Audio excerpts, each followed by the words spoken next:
Hi there. Welcome to my channel for Ladies Bible Class. We are in the middle of our continuing study on the Gospel of Luke.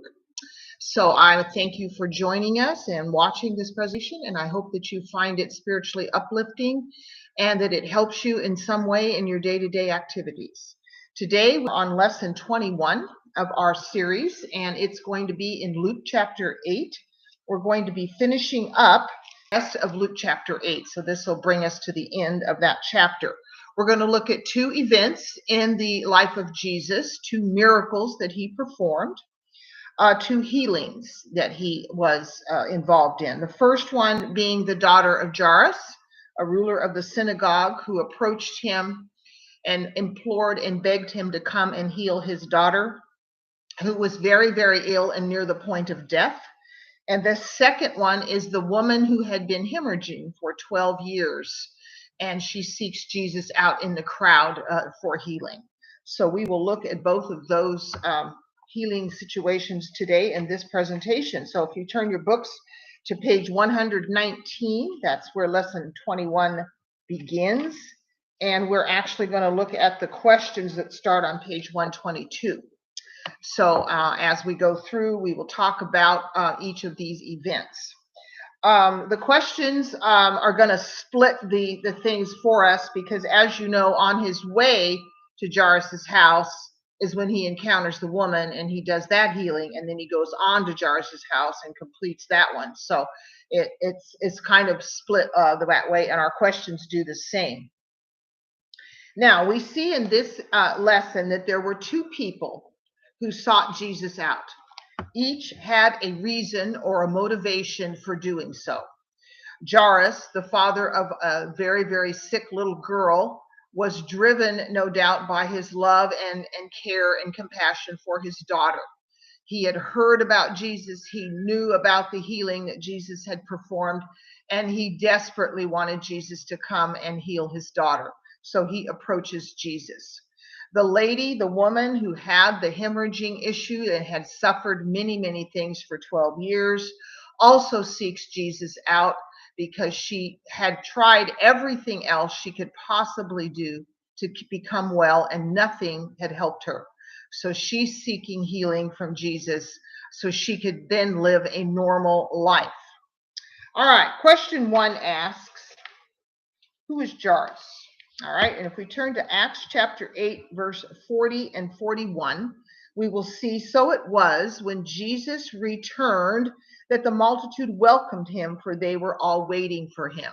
This return is referring to when Jesus came back from the other side of the Sea of Galilee, where he had healed the man demon possessed, and the demons had gone into the herd of swine. So he's returning from that particular event. And that multitude, of course, was waiting for him on the shore when he arrived. And they're constantly thronging, following him, seeking help from him, etc. 41 says, and behold, there was a man named Jairus, and he was a ruler of the synagogue. And he fell down at Jesus' feet and begged him to come to his house. All right, so we see here a ruler of the synagogue, which had been a man of importance in his community. He would have been a man of authority. He was a leader among the Jewish people because he was in charge of the synagogue and the activities that took place there. But we see him humbling himself, falling down at the feet of Jesus, and then begging or imploring that Jesus come and help him and see his daughter. If you turn to Mark, both of these miracles are also recorded in the book of Mark and in the book of Matthew. But we want to look at Mark's account here in Mark chapter 5 and verse 23. It says that Jairus begged him earnestly, saying, my little daughter lies at the point of death. Come and lay your hands on her, that she may be healed and she will live. So we see a demonstration here of Jairus' faith in Jesus. He knew that if only Jesus would come and lay his hands on her, that she would be healed. So he had hope.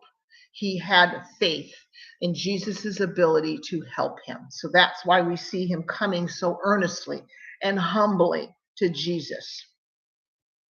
Question 2, what was Jairus' request? Well, we just read that in Mark chapter 5 and also in Luke chapter 8 and in verse 42, for he had an only daughter, about 12 years of age, and she was dying, but as he went, the multitudes thronged him. So this was his only child. She was about 12 years of age, and she lay very critically ill at the point of dying. Apparently, they knew nothing else to do. We do not know how long she had been sick. We have no other details other than that the Father knew that Jesus was his only hope. Now, question 3 asks, what had the diseased woman done to be healed before she found Jesus? Now we find out the information about this woman who had had a flow of blood for 12 years. That's verse 43 of Luke chapter 8, who had spent all her livelihood on physicians and could not be healed by any. Okay, again, if we go over to Mark chapter 5, now a certain woman, in verse 25, had a flow of blood for 12 years and had suffered many things from many physicians and had spent all that she had and was no better, but rather grew worse. So, as we know, the medical advances in Jesus's day were not that great. They did have some things that they could cure and help with, and others they could not. In this case, she had tried many treatments, no doubt, some that were probably quite painful or that caused her to suffer in some way. Many times they would administer potions or some kind of a remedy like that, where they would drink something or ingest something. And a lot of times that made you ill, as side effects of medicine has today. So she had suffered for 12 years by this condition. So she had tried her best to find a cure. She sought out all that she knew of from as many physicians as she could encounter. She probably spent her time looking for a different physician who had a different cure or remedy for her. Question 4 asks, what did Peter say when Jesus asked who touched him? So as Jesus is walking through this crowd, he's surrounded by a multitude of people, bumping into him, inadvertently touching him, as happens when you're in a large crowd. People stepping on your foot, pushing, bumping, all these things happen. But one touch, many people touched Jesus, but only one person who touched him received healing, and that was this woman.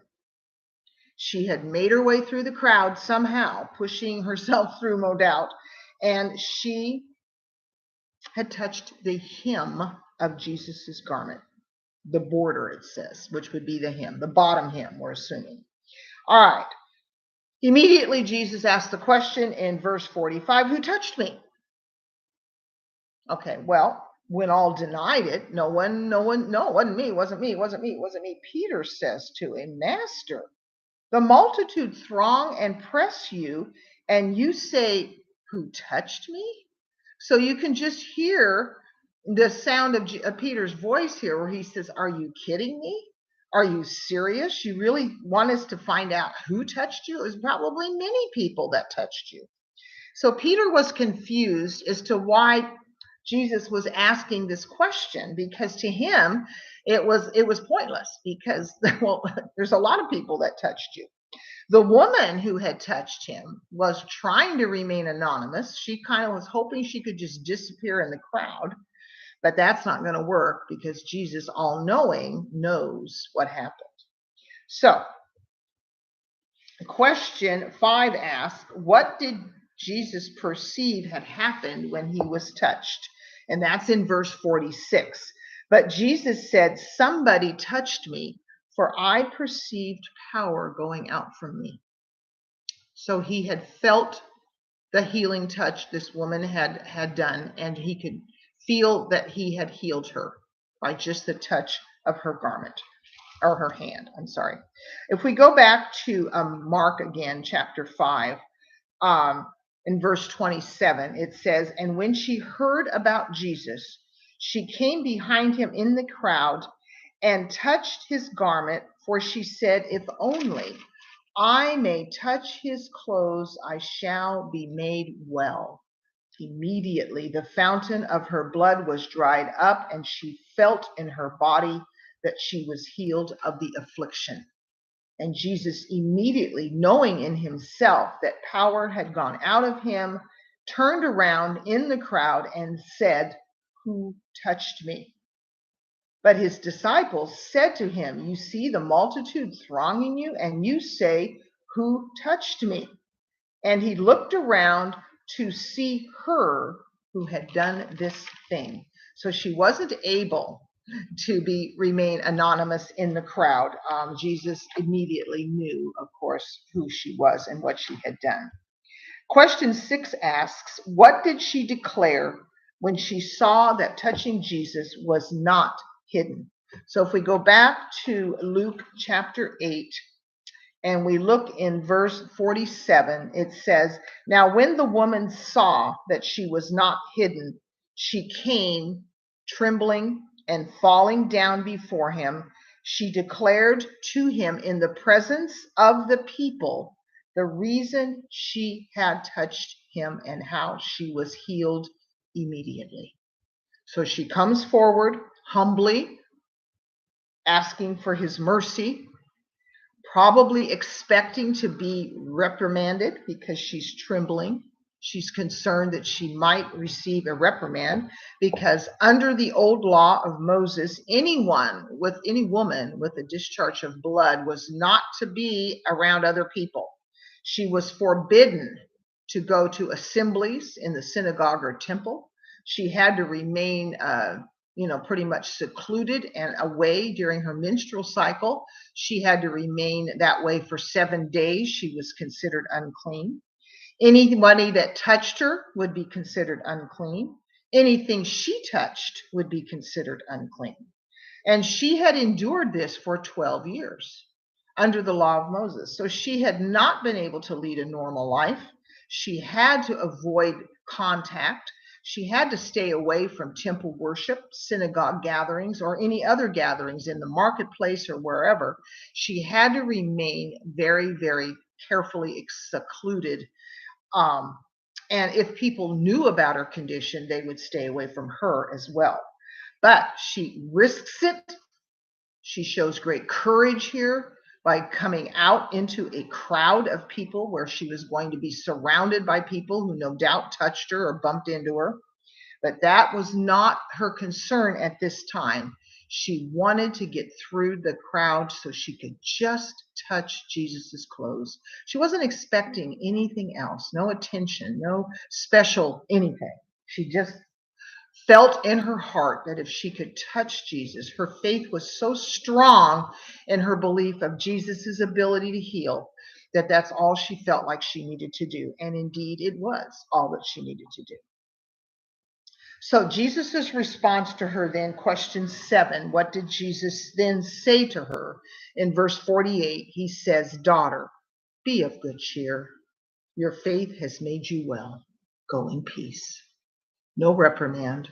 She was not chastised. She was not ridiculed. She was not treated poorly. Jesus had great compassion on her, calls her daughter, indicating that she's one of his fellow Jewish people.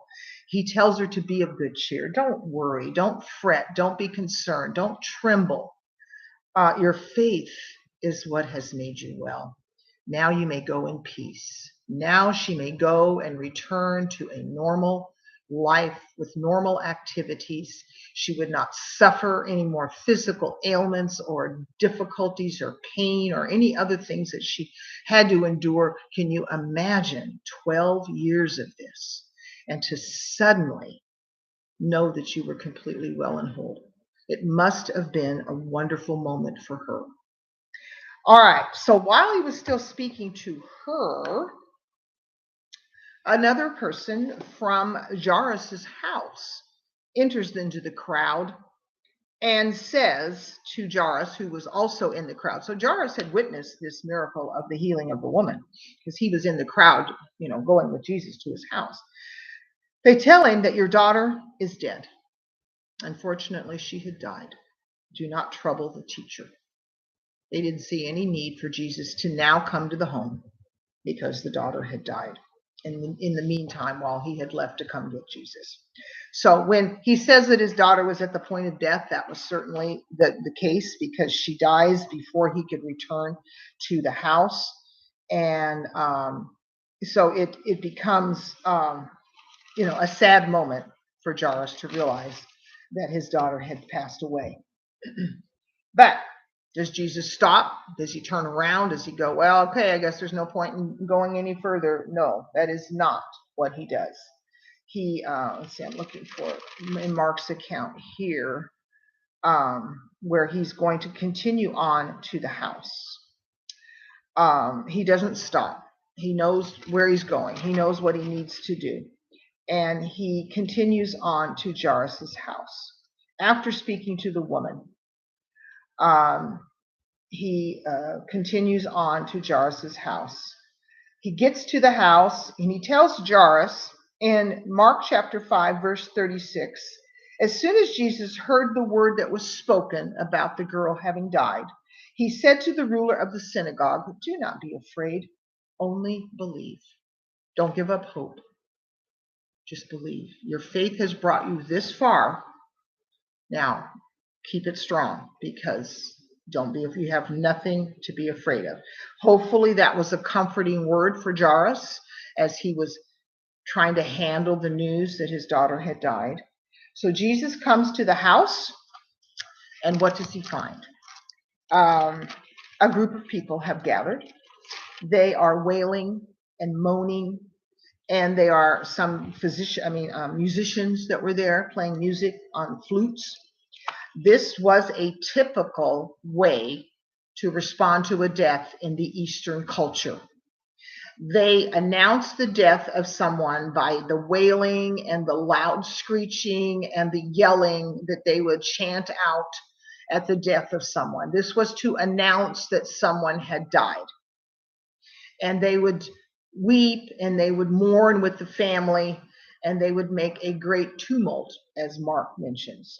It was a great noise. You could hear it from a distance. So anyone in the area would know that someone had passed away.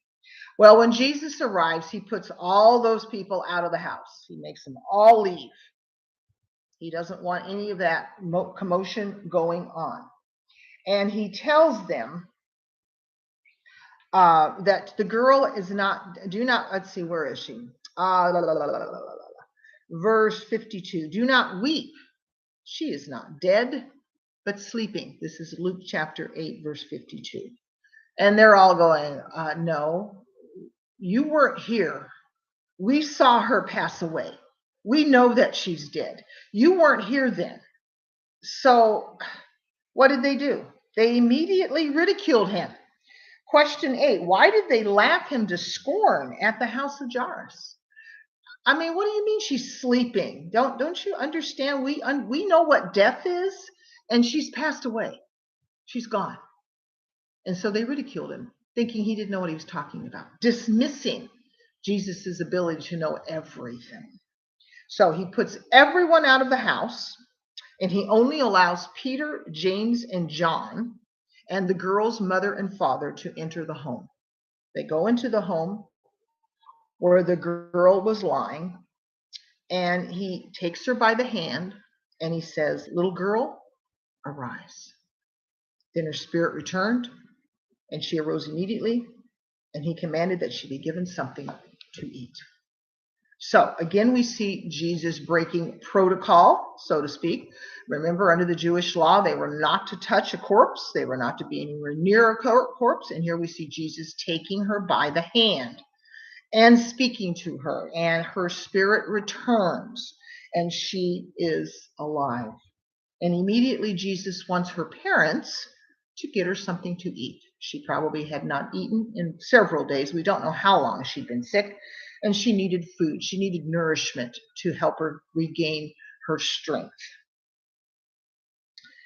And also in verse 56, he also has another instruction to the parents. He says, and her parents were astonished. Can you imagine that wonderful moment? They thought they'd lost their little girl, and here she is alive and well and eating.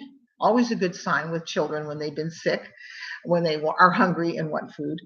But he also charges them to tell no one what had happened, which is quite a change and contrast to the healing of the demon-possessed man in the previous part of Luke chapter 8, where he tells that man, go and tell everyone what happened to you. So we have to ask ourselves, why the difference? Why this miracle is not to be talked about? The previous miracle of the demon man being healed, demon-possessed man being healed, was to be heralded everywhere. Two different purposes, two different situations. The man who was demon-possessed lived in a Gentile area. The Gentiles did not want Jesus to remain. Remember, they asked him to leave because they were afraid and fearful of him. So the man was then going to be given the opportunity to tell others about his healing, and in that way be a witness, or he could testify of Jesus and who he was and what he had been able to do.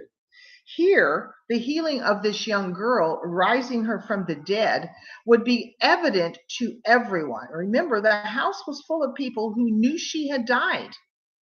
The crowd that was following Jesus to the house heard the man who came and told them that the girl had died. There was probably hundreds of people that knew this little girl had died.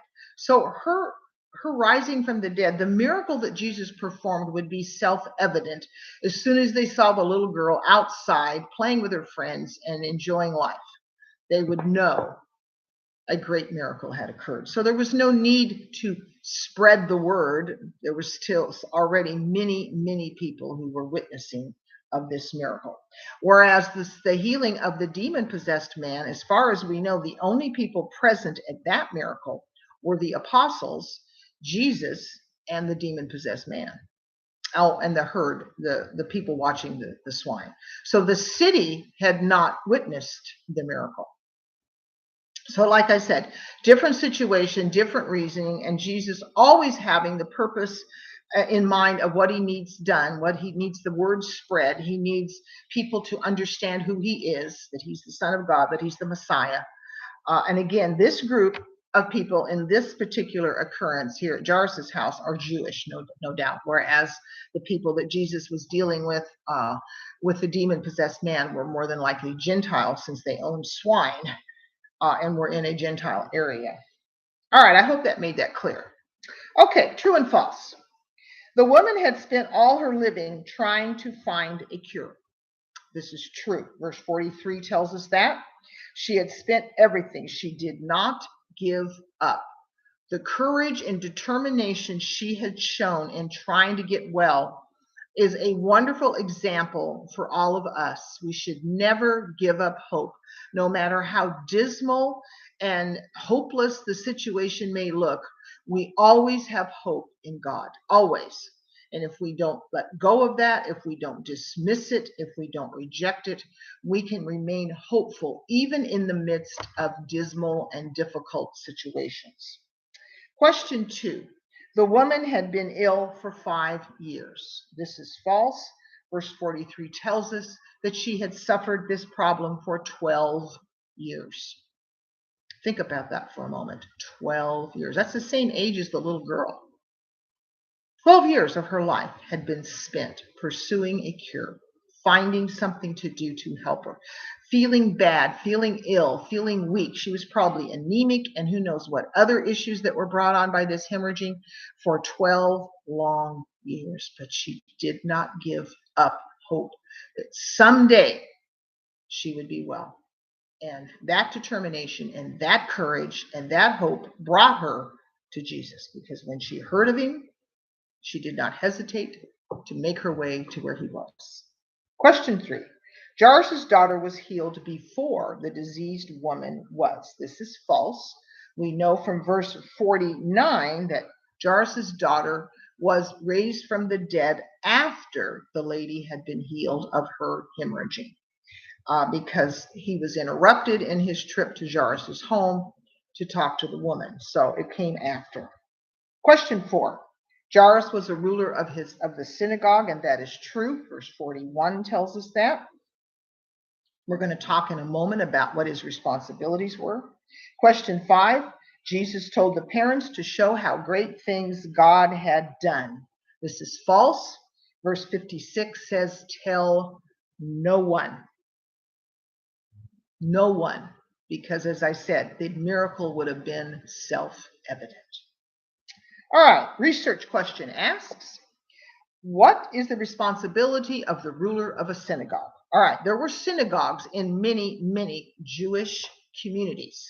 These were buildings that had been built for public use, where the people would come together on the Sabbath day and other times, feast days, etc.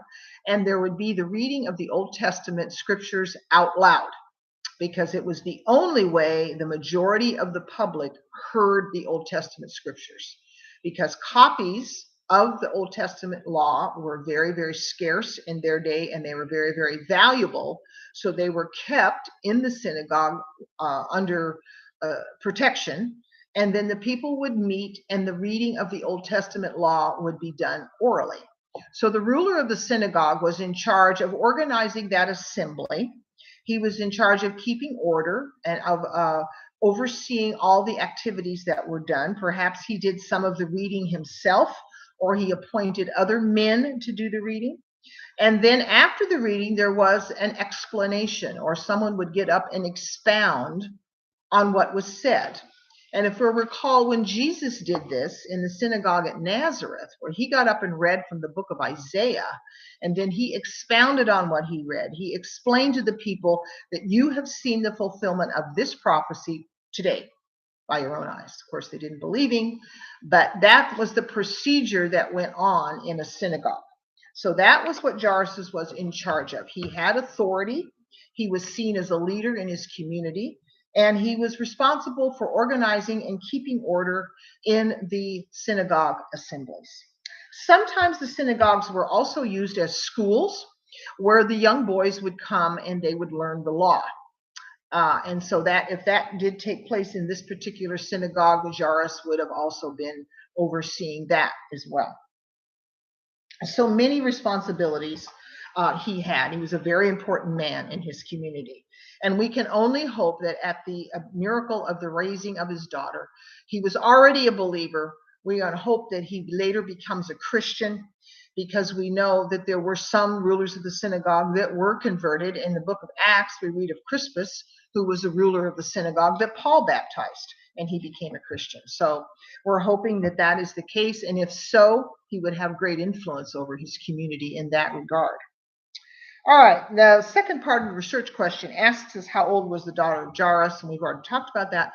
She was about 12 years old. So kind of gives you, she was around 12 years old. She either was just getting ready to turn 12, or the writer of the gospel wasn't positive of her age, and so he uses the word about. All right, thought question. When Jesus raised the girl from the dead, her spirit came again. This is in Luke chapter 8, verse 55, where it says, her spirit returned, and she arose immediately. All right, what does this mean? She was dead, no pulse, no heartbeat. And those people knew what death looked like. They were familiar with what the body looked like when it was dead. No breathing, no pulse, becomes cold, etc.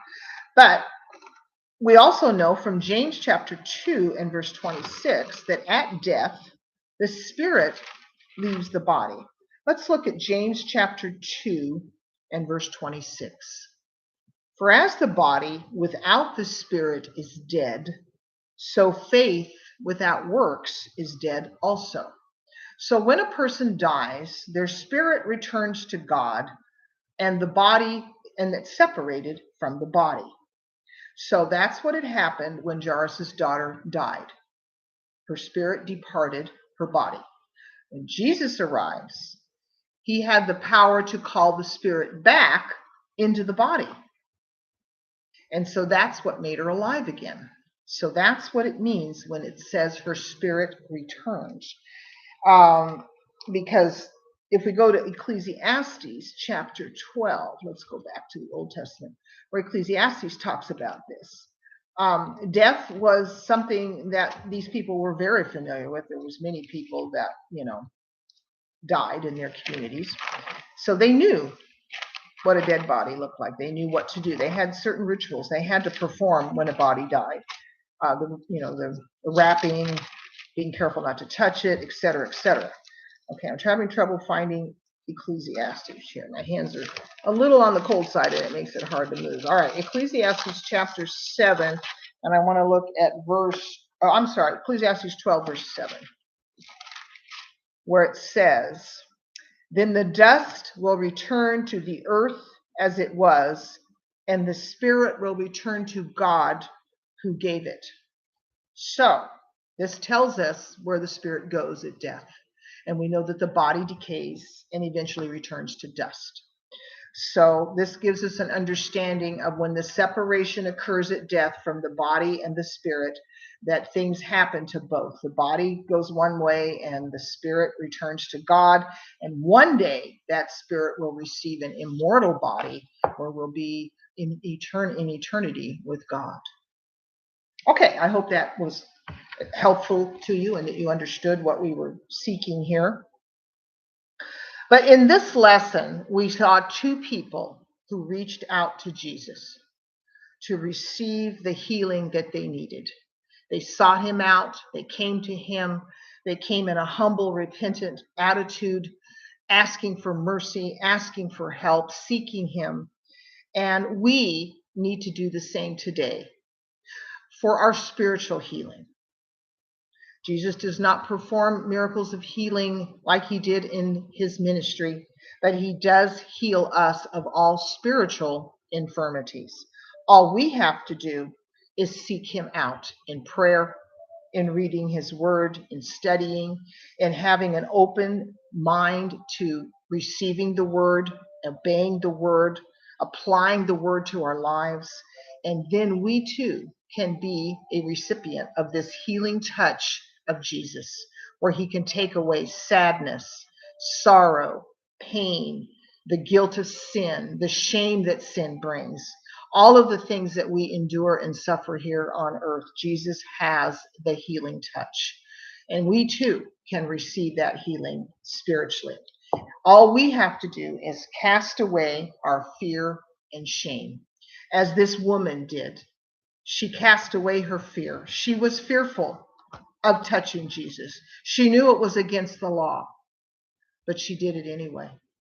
And the shame that she had probably endured for 12 years, being a woman who was unclean, she discarded that in order to come into the middle of this crowd to seek Jesus. Jairus, being a very important man in his community, could have used his authority to demand Jesus to come to his home. He could have sent an emissary. He could have sent a representative to come get Jesus. He doesn't do that. He comes himself, he falls down at the feet of Jesus, humbly asking him to come. So he cast away his arrogance, his pride, his feeling of importance that he may have had in the community. All he wanted was his little girl to get well. So we see here his great compassion for his daughter. And he had a heart full of faith in Jesus' ability to heal.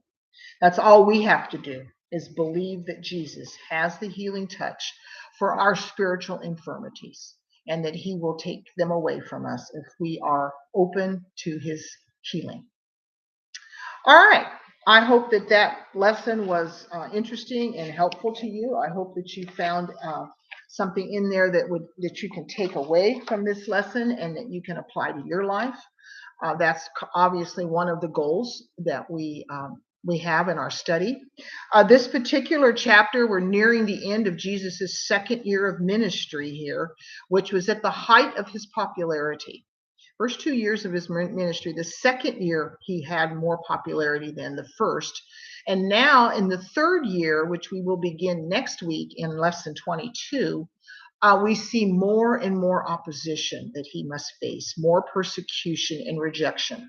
So the third year is one of the more difficult years because he has to constantly be on the watch for these people that are coming to test him, find fault with him, try to trip him up, try to make him make mistakes. And so we'll get into the third year next lesson. So I hope that you can keep the chronology of what's going on in the life of Christ. Remember, Luke is the one gospel writer that tries to write everything that happens chronologically in the life of Jesus. Matthew and Mark don't. They have a different purpose for their gospels. But I do hope that you take the opportunity to read the accounts. These two miracles are also in Matthew and Mark. And by reading all three of the accounts, you gain more details, you gain more insight into what's happening. Because remember, we have eyewitness accounts here, we have people that are giving different details, as many eyewitnesses do. So I hope that you take the opportunity to look all of those accounts up and learn what you can. All right, well, we are going to end this presentation. I thank you again for tuning in and watching, and I hope that you have a good day.